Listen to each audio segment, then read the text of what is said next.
So வணக்கம் நண்பா. நாம் இன்னைக்கு இந்த வீடியோவில் பார்க்க போகிற விஷயம் பார்த்தோம்னா ஒரு பைக் ரிவ்யூ.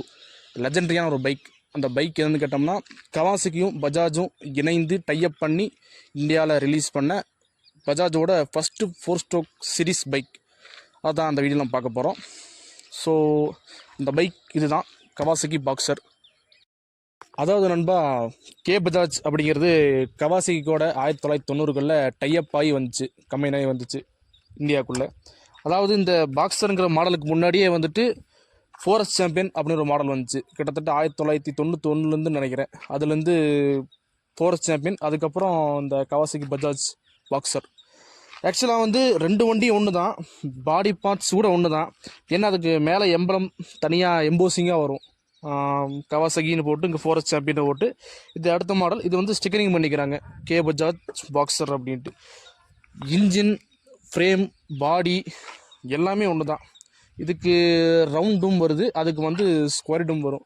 மற்றபடி அந்த நிக்கல் கோட்டிங் போட்ட பேக் அண்ட் ஃப்ரண்ட் பகாட் எல்லாமே ஒரே டைப் தான்.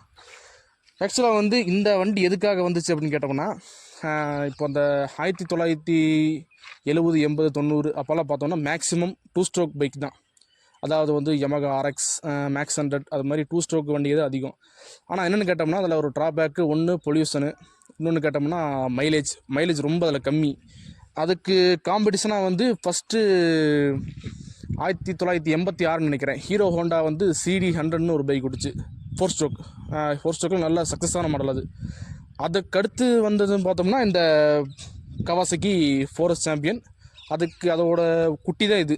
குட்டின்னு சொல்ல முடியாது, அது தம்பின்னு சொல்லலாம், கவாசகி பாக்ஸர். ஸோ அந்த மாதிரி அந்த 1980, 90லலாம் நல்லா முகம் தெரிகிற 4 ஸ்ட்ரோக் பைக் அப்படின்னா ஒன்று புல்லட், ரெண்டாவது வந்து இந்த 1986 வந்த ஹீரோ ஹோண்டா CD100. ஆக்சுவலாக வந்து புல்லட்டும் மைலேஜ் கம்மி, 2 ஸ்ட்ரோக்கும் மைலேஜ் கம்மி. ஸோ மைலேஜ் அதிகமாக தரணும், அதாவது வந்து ஃபேமிலி கம்ப்யூட்டர் பைக்கிலாக வரணும் அப்படின்ட்டு வந்தது தான் ஹீரோ ஹோண்டா CD100. அதுக்கு காம்படிட்டராக வந்த வண்டி தான் இந்த கவாசகி பாக்ஸர் பஜாஜ்.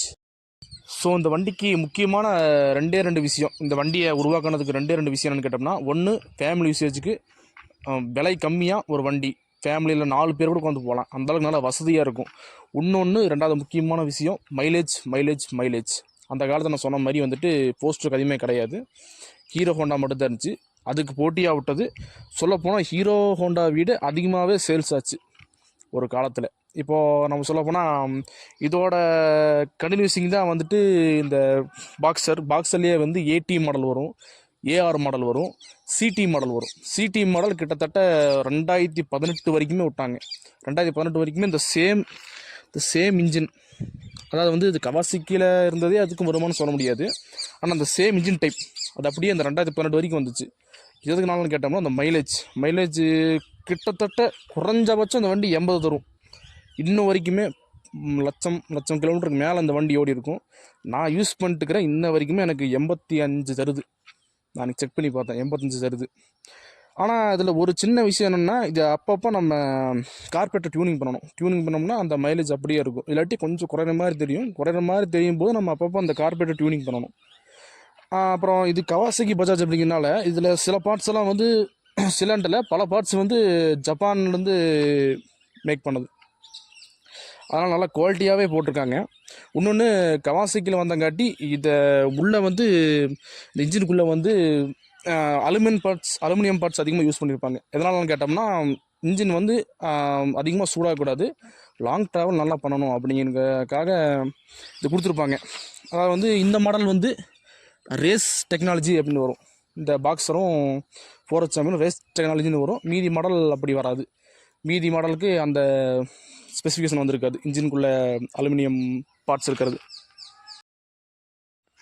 ஸோ மற்றபடி இந்த வண்டியில் மெயின்டெனன்ஸ் அதிகமாக கிடையாது. ஆனால் ஆயில் மட்டும் சரியாக 3000 கிலோமீட்டர். நீங்கள் மாத கணக்கு பார்க்க வேணாம். எப்பவுமே மாத கணக்கு பார்த்தோம்னா நம்ம 4000 கிலோமீட்டர் ஓட்டிருப்போம், 2000 கிலோமீட்டர் ஓட்டிருப்போம். ஆனால் மாத கணக்கு பார்க்காதீங்க. எப்பவுமே வந்து இன்ஜின் ஆயில் மாற்றும் பொழுது கிலோமீட்டர் கணக்கு பார்த்து மாற்றுங்க.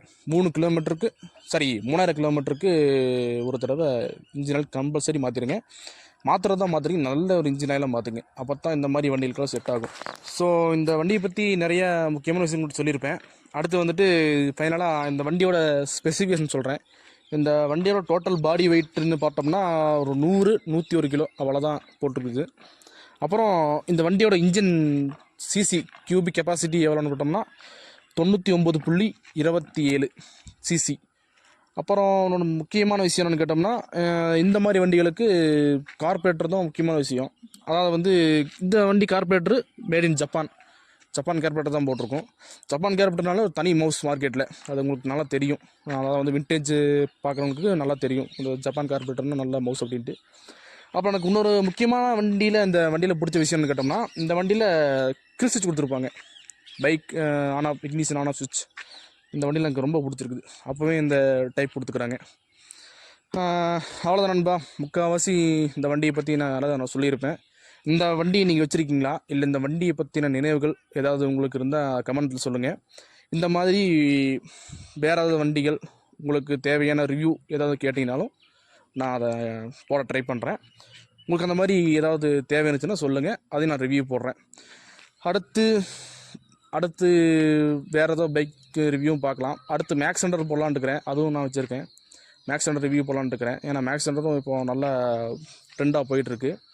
அந்த வண்டியை பற்றி ரிவ்யூ போடலான்னு இருக்கிறேன். உங்களுக்கு வேறு ஏதாவது வண்டியை பற்றி ரிவ்யூ போடணும்னு சொல்லுங்கள், அதை பற்றி நம்ம பேசிடலாம். ஓகேங்களா? ஸோ இந்த வீடியோ அவ்வளோதான். மேக்ஸிமம் பேசிட்டேன். இதுக்கு மேலே பெருசாக பேசுகிறதுக்கு எதுவும் இல்லை இந்த வண்டியில். சரி நண்பா, பாய்.